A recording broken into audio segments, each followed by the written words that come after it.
Thank you so much for talking to us. This is a slightly peculiar, unusual way of doing an interview, greater than behind the gilded walls of Buckingham Palace.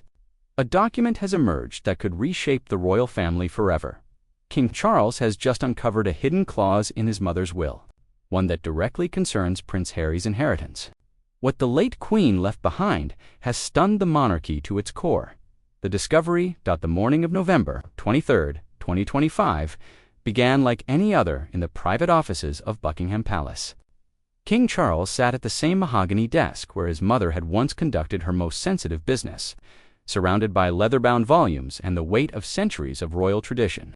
But what unfolded in that room over the next hour would send shockwaves through the House of Windsor in ways no one could have anticipated. Charles had requested a comprehensive review of his mother's estate documents. More than 3 years had passed since Queen Elizabeth's demise in September 2022, and certain legal formalities required periodic attention. His Majesty's senior legal counsel, accompanied by the keeper of the Privy Purse and 2 trusted advisors, had assembled what they believed to be a routine briefing.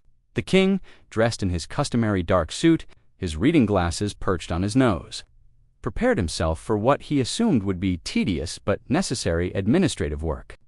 The leather portfolio containing the relevant documents made a soft sound as it opened on the desk.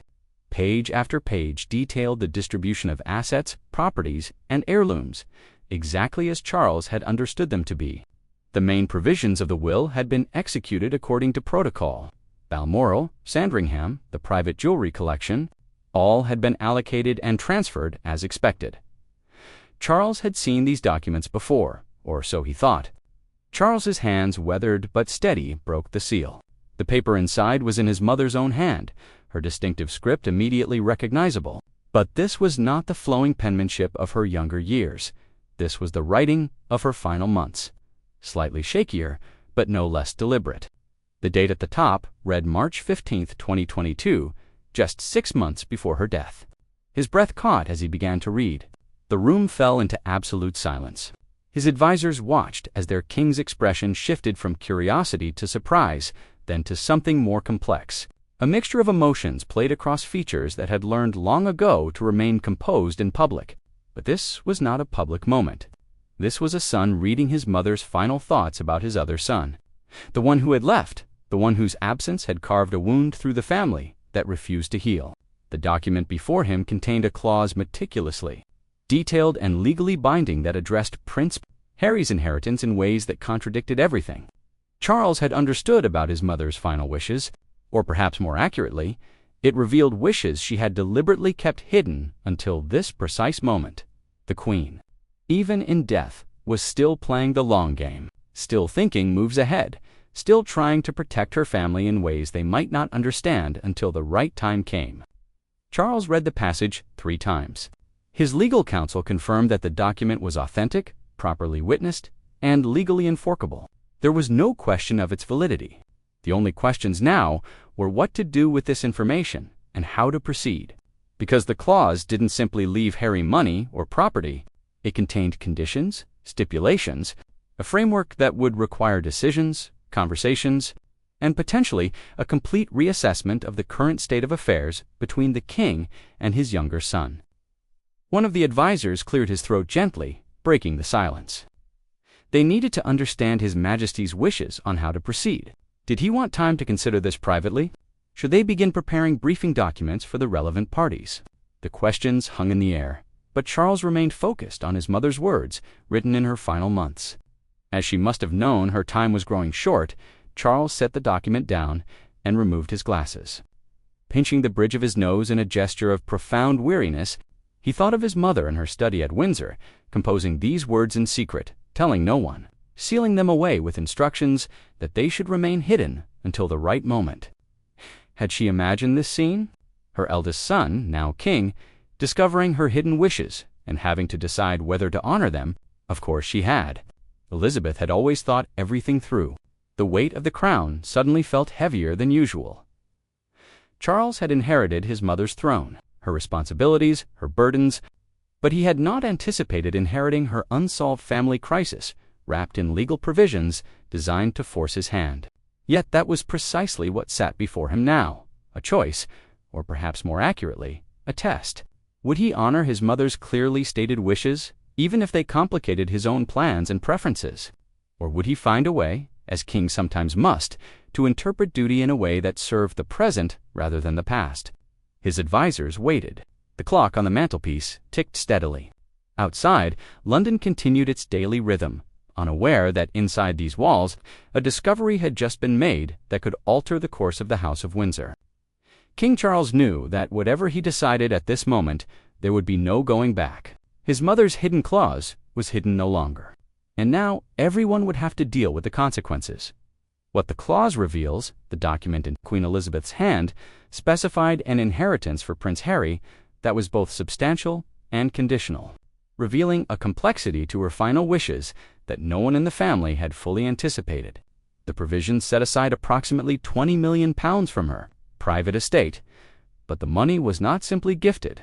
It came wrapped in requirements that demonstrated just how carefully the late Queen had considered her grandson's future and the future of the monarchy itself.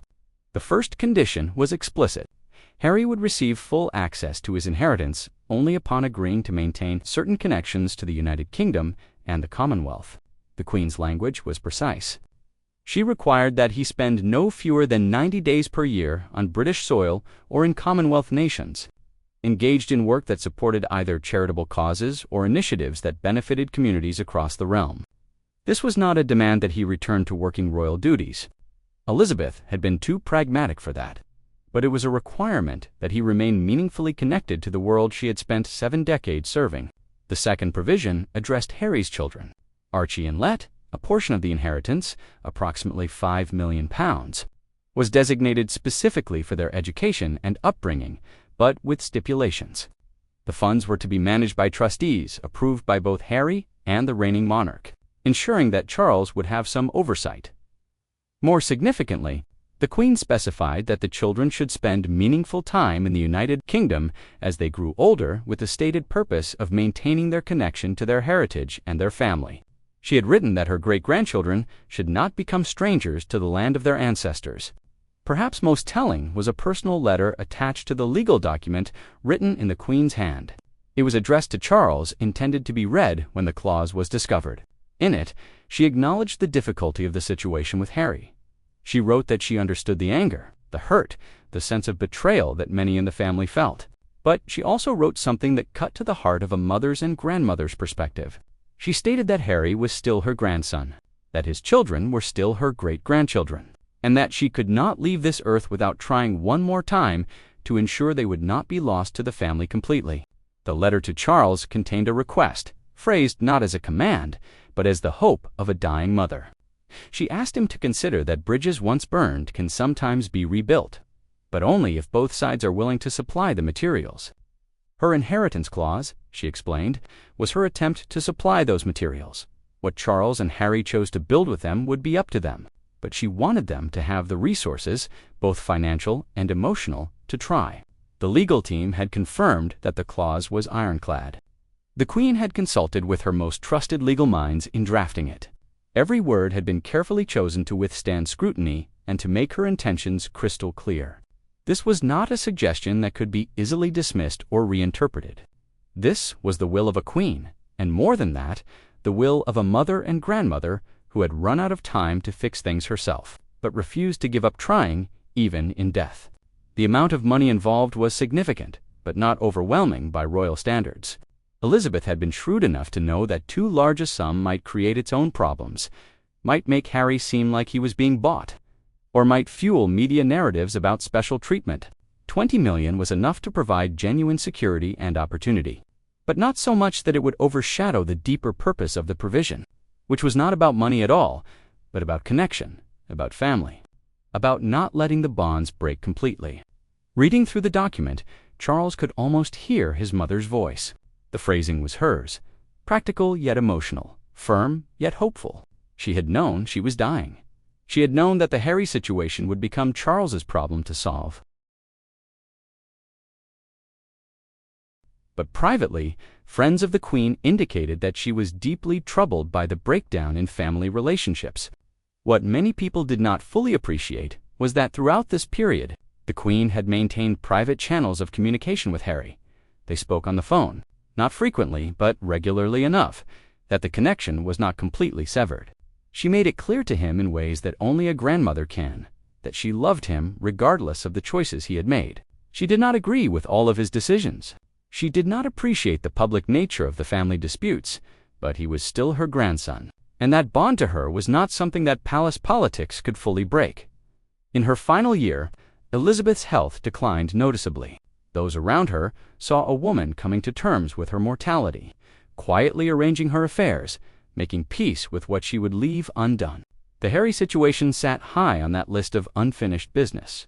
She had successfully navigated so much during her 70-year reign. She had modernized the monarchy in crucial ways while preserving its essential character. She had held the Commonwealth together through decades of change. But she could not solve the rift in her own family, and that failure haunted her. The drafting of the hidden clause appears to have occurred during a period in late 2021 and early 2022 when several factors converged. The Queen's health was declining. Harry and Meghan had settled in California and seemed unlikely to return to any form of royal duty. The Jubilee celebrations were approaching, and there was uncertainty about whether Harry would attend. In this context, Elizabeth seems to have decided that she needed to take action, not through public gestures or family meetings which had failed, but through the one tool she still fully controlled, her will. She consulted with her most trusted legal advisor, a man who had served her for decades and understood both the legal complexities and the family dynamics. Together, they crafted language that would achieve her goals. She wanted to provide for Harry's financial security, removing that as a source of stress or potential embarrassment. She wanted to ensure that his children would not grow up completely disconnected from their British heritage. And crucially, she wanted to create a framework that would require Charles and Harry to communicate, to negotiate, to work together on implementing the terms of the provision. The decision to keep the clause hidden until after a comprehensive estate review was deliberate. Elizabeth did not want this to become part of the immediate post-death narrative. She did not want it leaked to the press or used as a tool in the early days of Charles's reign, when he would be establishing his authority. She wanted time to pass, for emotions to settle somewhat, for the acute phase of grief and transition to give way to something more stable. Only then, she reasoned, would her provision have the best chance of being received in the spirit she intended. In the personal letter she attached to the clause, Elizabeth had written something that revealed the depth of her thinking. She acknowledged that she had failed to keep her family together during her lifetime. She wrote that she had perhaps waited too long to intervene forcefully, that she had trusted too much in the idea that family members would eventually come to their senses and reconcile on their own. By the time she fully understood how deep the rifts had become, her health and the protocols surrounding her position made certain interventions impossible. What emerges from understanding the Queen's intentions is a portrait of a woman who loved deeply, who felt the fracturing of her family as a personal failure, and who refused to simply accept that failure as permanent. She had seen so much in her long life, had weathered so many storms, and she believed fundamentally that family bonds, when truly tested, should be able to withstand even the most serious disagreements. Her hidden clause was an expression of that belief, a final attempt to ensure that the test would not result in permanent separation. Charles's dilemma, sitting in his private office, the document still in his hands, King Charles faced a dilemma that was both profoundly personal and deeply constitutional. The personal dimension was obvious. This was his mother's dying wish regarding his son, the child he had loved, worried about, and yes, been angered and disappointed by. But the constitutional dimension was equally significant, as King Charles's decisions carried weight that extended far beyond family dynamics. Whatever he chose to do with this information would send signals about his reign, his priorities, and his vision for the monarchy's future. His relationship with Harry had deteriorated significantly since the move to California, the public accusations, the Netflix documentary, Harry's memoir. With its harsh criticisms of Charles as a father and as a future king, all of this had wounded him deeply. Charles had spent his entire life preparing to be king, and part of that preparation involved developing a thick skin for criticism. But criticism from your own son broadcast to the world cuts through even the thickest skin. The anger Charles felt was real, and it coexisted with the love he still had for Harry in ways that created constant internal tension. William's reaction would also matter significantly. The Prince of Wales had been even more unforgiving than his father regarding Harry's departure and subsequent public comments. The relationship between the brothers, once so close, had fractured perhaps beyond repair. William viewed Harry's actions as betrayals, not just of the family, but of the institution, of the monarchy itself. He had advised his father to take a firm line, to make clear that there were consequences for Harry's choices. The discovery of the Queen's hidden provision would complicate William's position and potentially create friction between Charles and his heir. Charles arranged a private meeting with William for the following day. The conversation would be difficult. He needed to inform his eldest son about the clause before any decisions were made about how to proceed. William had a right to know, and more pragmatically, Charles needed his support, or at least his understanding. If the King and the Prince of Wales were publicly at odds over how to handle Harry, it would create exactly the kind of family drama that weakened the monarchy and fed the press for months. The meeting took place in Charles's private sitting room. William arrived alone. Sensing from his father's tone that this was serious, when Charles explained what had been discovered, William's face darkened. He listened without interrupting, his jaw tightening as the details emerged. When Charles finished, William's response was immediate and sharp. Grandmother had overstepped. She had no right to bind the family to conditions that would require reconciliation with someone who had repeatedly attacked them. The money was one thing, but requiring Harry to spend time in the UK, giving him and his father oversight of how Harry's children were raised, this was manipulation from beyond the grave. Charles let his son vent. He understood the anger. He even shared some of it. But he also knew his mother well enough to understand her motivations, and he felt the weight of obligation that came with being her son and her successor. She had asked him, as directly as a queen and mother could, to give Harry another chance to use her final gift as an opportunity for healing. Could he simply refuse? Should he? The question was not as simple as William seemed to think. The conversation with William lasted over an hour. No consensus was reached. William made his position clear. If Charles chose to honor this provision in full, to reach out to Harry and offer him this inheritance with all its conditions, then William would not stand in the way, but neither would he participate. He would not pretend that Harry's return to spending significant time in the UK was something he welcomed. He would be civil if required, but he would not go beyond that. The wounds were too deep, the trust too broken. Charles could play the forgiving father if he wished. William would remain the protective older brother who had not forgotten the pain Harry had caused. Catherine and their children. Beyond the family dynamics, Charles also had to consider the broader implications for the monarchy. Public opinion on Harry was divided. Some saw him as a victim of an outdated institution, a man who had chosen love and mental health over duty and tradition. Others saw him as spoiled, ungrateful, willing to exploit his royal connection for commercial gain, while simultaneously attacking the family that had given him everything. How the public would react to news of a substantial inheritance, with conditions that seemed designed to lure Harry back, was unpredictable. It could be seen as compassionate and family, or it could be seen as weakness, as the monarchy allowing itself to be held hostage by someone who had already taken so much and given so little in return. Charles's advisors were split. The older generation, those who had served his mother, tended to counsel, honoring her wishes fully and immediately. They spoke of duty, of respecting the dead, of the importance of family unity. The younger advisors, those who thought more in terms of public relations and modern monarchy, were more cautious. They worried about setting precedents, about seeming to reward bad behavior, about the optics of Charles appearing to be controlled by his mother's will, even in death. In the quiet hours, late that night, Charles sat alone in his study. He thought about his mother, about the countless times she had guided him, advised him, sometimes overruled him. She had been the constant in his life, the North Star by which he had nav.